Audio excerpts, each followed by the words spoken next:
ಎಲ್ರಿಗೂ ನಮಸ್ಕಾರ. ಈ ವಿಡಿಯೋ ಮಾಡ್ತಾ ಇರೋ ಉದ್ದೇಶ ಏನಂದ್ರೆ KS ಪರೀಕ್ಷೆಗೆ ಯಾವ ವಿದ್ಯಾರ್ಥಿಗಳು ಪ್ರಿಪೇರ್ ಆಗ್ತಾ ಇದ್ದೀರಾ ಅವರೆಲ್ಲರ ಮಧ್ಯ ಒಂದು ಸ್ಪೆಕ್ಯುಲೇಷನ್ ಓಡ್ತಾ ಇದೆ. ಆ ಸ್ಪೆಕ್ಯುಲೇಷನ್ ಏನಂದ್ರೆ KS exam May 5th KS prelims ನಡೆಸ್ತಾರಾ ನಡೆಸಲ್ವಾ. ತುಂಬಾ ಜನ ಸ್ಟೂಡೆಂಟ್ಸು ಈ ಸ್ಪೆಕ್ಯುಲೇಷನ್ ನಲ್ಲಿ ಸಿಗಾಕೊಂಡು ಓದೋದನ್ನ ನಿಲ್ಲಿಸಿದ್ದಾರೆ. ತುಂಬಾ ಜನ ಕನ್ಫ್ಯೂಸ್ಡ್ ಇದ್ದಾರೆ. ತುಂಬಾ ಜನ ಫೋಕಸ್ ಎಂತಕ್ಕೆ ಮಾಡ್ಬೇಕಂತ ಗೊತ್ತಾಗ್ತಾ ಇಲ್ಲ. ಸೊ ಆ ಕಾರಣದಿಂದ ಈ ವಿಡಿಯೋನ ಮಾಡ್ತಾ ಇದ್ದೀನಿ. So I hope students who are preparing for KPSC exams will get some type of clarity by looking at what I am going to tell in this video. One, KS exams, prelims exam was announced on May 5th. That gives you 45 days. In 45 ದಿನಗಳಿದೆ ಆ May 5th date ಬರಕ್ಕೆ. So ನಿಮ್ಮ ಮೈಂಡ್ನಲ್ಲಿ May 5th exam ನಡೆಯುತ್ತೆ ಅಂತಾನೆ ಇರಲಿ. May 5thನೇ ಒಂದು deadline ಆಗಿ ಇಟ್ಕೊಂಡು ದಯವಿಟ್ಟು KS ಯಾರ್ಯಾರು ಪ್ರಿಪೇರ್ ಆಗ್ತಾ ಇದ್ದೀರಾ ಅವ್ರು ಪ್ರಿಪೇರ್ ಕಂಟಿನ್ಯೂ ಮಾಡಿ. ದಯವಿಟ್ಟು ಯಾರು ಏನೋ ಸ್ಪೆಕ್ಯುಲೇಟ್ ಮಾಡ್ತಾ ಇದ್ದಾರೆ ಅಥವಾ ಆಗ್ಬೋದು ಅಂತ ಏನು ಹೇಳ್ತಾ ಇದ್ದಾರೆ ಅದಕ್ಕೆ ಕೇಳ್ಕೊಂಡು ರಿಲ್ಯಾಕ್ಸ್ ಆಗಬೇಡಿ. ದಯವಿಟ್ಟು ನಿಮ್ಮ ಎಕ್ಸಾಮ್ ಪ್ರಿಪ್ರೇಷನ್ನಲ್ಲಿ ಟೈಮ್ ಟೇಬಲ್ ಏನು ಹಾಕೊಂಡಿದ್ದೀರಾ ಆ ಟೈಮ್ ಟೇಬಲ್ನ ಕರೆಕ್ಟಾಗಿ ಚಾಚೂ ತಪ್ಪದೆ ಪಾಲಿಸಿ. ನೆಕ್ಸ್ಟು ಜನರಲ್ ಎಲೆಕ್ಷನ್ಸ್ ಏನು ಡಿಕ್ಲೇರ್ ಮಾಡಿದ್ದಾರೆ. ಸೊ ಕರ್ನಾಟಕದಲ್ಲಿ 2 ಫೇಸಸ್ನಲ್ಲಿ ನಡೆಯುತ್ತೆ. ಒಂದು April 26th 14 seats of South Karnatakaದಲ್ಲಿ elections ನಡೆಯುತ್ತೆ. The next is May 7th, that is second phase ಕರ್ನಾಟಕದಲ್ಲಿ ಎಲೆಕ್ಷನ್ಸ್ ನಡೆಯುತ್ತೆ. That is 14 seats of north Karnataka. So ಇವೆರಡು ಫೇಸ್ ಮಧ್ಯ KS ಪ್ರಿಲಿಮ್ಸ್ ಬಂದಿದೆ. That is May 5th. So April 26th is first phase, May 7th is the second phase. ಮಿಡ್ಲಲ್ಲಿ May 5th ನಲ್ಲಿ exam ಮಾಡ್ತಾರಾ? ಇದು ಎಲ್ರಿಗೂ ಒಂದು ಇಂಪಾರ್ಟೆಂಟ್ ಕ್ವಶನ್ ಆಗಿದೆ. ಆಯ್ತಾ? ಎರಡು ಕಡೆಯಿಂದನೂ ನೋಡೋಣ. ಒಂದ್ ಕಡೆಯಿಂದ ಮೋಸ್ಟ್ಲಿ ಎಕ್ಸಾಮ್ ಪೋಸ್ಟ್ಪೋನ್ ಆಗುತ್ತೆ ಅಂತ ತುಂಬಾ ಜನ ಹೇಳ್ತಾ ಇದ್ದಾರೆ. ಯಾಕೆ ಪೋಸ್ಟ್ಪೋನ್ ಆಗುತ್ತೆ? ತುಂಬಾ ಟೀಚರ್ಸು, ತುಂಬಾ ಗೌರ್ಮೆಂಟ್ ಅಫಿಷಿಯಲ್ಸು, ತುಂಬಾ ಪೊಲೀಸ್ ಅಫಿಷಿಯಲ್ಸು ಯಾರ್ಯಾರು ಕೇಸ್ ಬರಿಬೇಕಂತಿರ್ತಾರೆ ಅವರು ಬರೆಯಕ್ ಆಗಲ್ಲ. ಯಾಕಂದ್ರೆ May 7th ಎಲೆಕ್ಷನ್ ಇರೋದ್ರಿಂದ ಅವ್ರಿಗೆ ಡ್ಯೂಟೀಸ್ ಇರ್ತದೆ. ಸೊ ಆ ಕಾರಣದಿಂದ ಅವರು ಬರೆಯಕ್ ಆಗದೆ ಇರೋದ್ರಿಂದ ಪೋಸ್ಟ್ಪೋನ್ ಮಾಡೋ ಸಾಧ್ಯತೆಗಳಿದೆ. That is one way to look at it. ಆಯ್ತಾ? Second way to look at it is April 26th ಏನ್ ಫಸ್ಟ್ ಫೇಸ್ ಆಫ್ ಎಲೆಕ್ಷನ್ಸ್ ಆಗುತ್ತೆ. ಆ ಫಸ್ಟ್ ಫೇಸ್ ಆಫ್ ಎಲೆಕ್ಷನ್ಸ್ ನಲ್ಲಿ almost 50% of the seats in ಕರ್ನಾಟಕದ elections ಮುಗ್ದಿರುತ್ತೆ.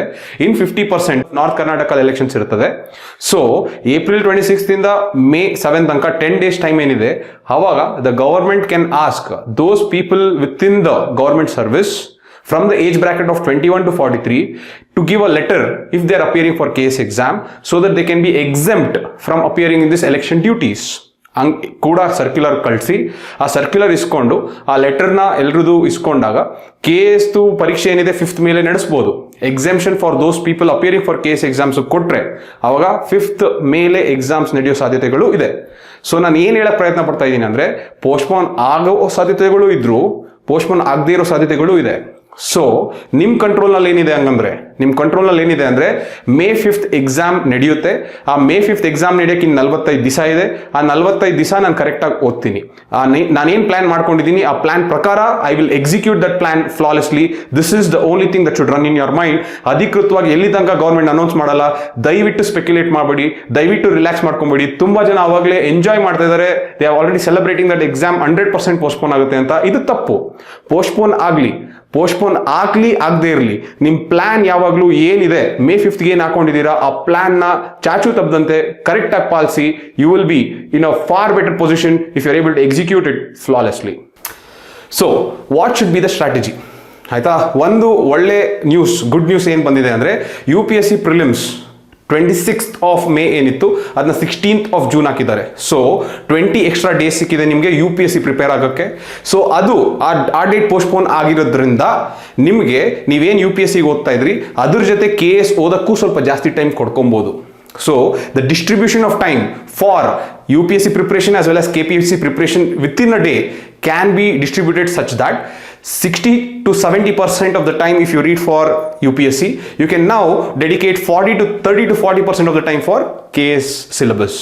So because KS prelims postpone ಆಗಿರೋದ್ರಿಂದ ನೀವು KS ತಯಾರಿ ಏನು ಮಾಡ್ತಾ ಇದ್ದೀರಾ, ಐ ಮೀನ್ UPSC ತಯಾರಿ ಏನು ಮಾಡ್ತಾ ಇದ್ದೀರಾ, UPSC ತಯಾರಿ ಕಂಟಿನ್ಯೂ ಮಾಡಿ.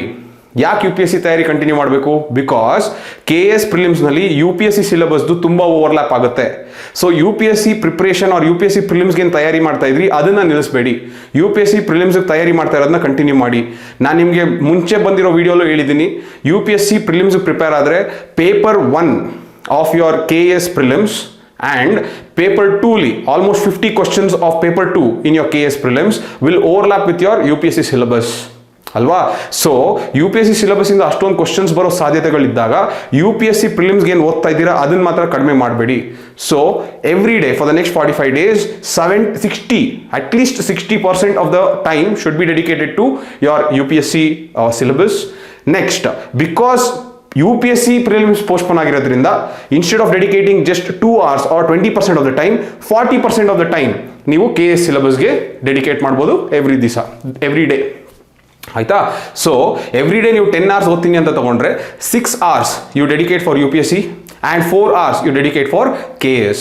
So this should allow you to finish your syllabus of KS by the time you come on May 5th. May 5th exam ನಡೀಲಿ ಬಿಡ್ಲಿ, 1 round of revision of KS syllabus ಮುಗ್ದಿರಬೇಕು. So ನೀವು 40% of the time every day ಕೊಡ್ತಾ ಹೋದ್ರೆ by the time you come to May 5th, that is the next 45 days, you should have finished the 5 pillars of KPSC preparation or KS exams. ಆ 5 pillars ಏನು? ಒಂದು Karnataka budget, Karnataka economic survey, Karnataka geography, Karnataka history, Karnataka current affairs. So ನೀವು ಈ 5 ಪಿಲ್ಲರ್ಸ್ನ ಹೆಂಗ್ integrate ಮಾಡ್ಕೊತೀರಾ ಅದು ನಿಮ್ಮ ಒಂದು planning ಮೇಲೆ ಹೋಗುತ್ತೆ. But over a period of next 45 days UPSC ಸಿಲೆಬಸ್ನ ಓದೋದು ನಿಲ್ಲಿಸಬೇಡಿ, UPSC ಪ್ರಿಪ್ರೇಷನ್ ಕಂಟಿನ್ಯೂ ಮಾಡಿ. ಅದ್ರ ಜೊತೆ you make sure you integrate your KS preparation in such a way that 60% of the time UPSC syllabus ಕೊಡಿ, 40% of the time KS ಪರೀಕ್ಷೆ ಕೊಡಿ.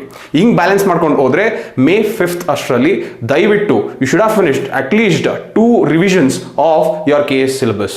ಈ ತರ ಮಾಡ್ಕೊಳ್ಳೋಕೆ ಟ್ರೈ ಮಾಡಿ. ಏನೇ ಆಗಲಿ, ಅದು ಪೋಸ್ಟ್ಪೋನ್ ಆಗಲಿ ಆಗದೆ ಇರಲಿ, ನಿಮ್ಮ ಮೈಂಡ್ ಸೆಟ್ ನಿಮ್ಮ ಆಟಿಟ್ಯೂಡು May 5th ಅಷ್ಟರಲ್ಲಿ ನಾನು ಅಟ್ಲೀಸ್ಟ್ 2 ಸತಿ ಓದಿರ್ತೀನಿ, ಆ 2 ಸತಿ ಓದಿದ್ರಿಂದ ಪೋಸ್ಟ್ಪೋನ್ ಆದ್ರೂ ನನಗೆ ಅಡ್ವಾಂಟೇಜು, ಆಗದೆ ಇದ್ರು ನನಗೆ ಅಡ್ವಾಂಟೇಜು. ಈ ಆಟಿಟ್ಯೂಡ್ ಇಟ್ಕೊಂಡು ಓದಿದ್ರೆ ದಯವಿಟ್ಟು ನೀವು ಗ್ಯಾರಂಟಿ ನೀವು ಕ್ಲಿಯರ್ ಆಗೇ ಆಗ್ತೀರಾ.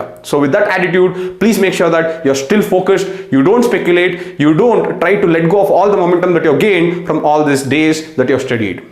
I hope I have cleared whatever doubts you have. ದಯವಿಟ್ಟು ಸ್ಪೆಕ್ಯುಲೇಟ್ ಮಾಡಬೇಡಿ, don't let down your guards, don't try to relax, keep the momentum going. ದಯವಿಟ್ಟು May 5th ಅಂತ ಅನ್ಕೊಂಡೆ ತಯಾರಿ ಮುಂದುವರಿಸಿ. With that, I'll see you again guys. Thank you so much. Bye.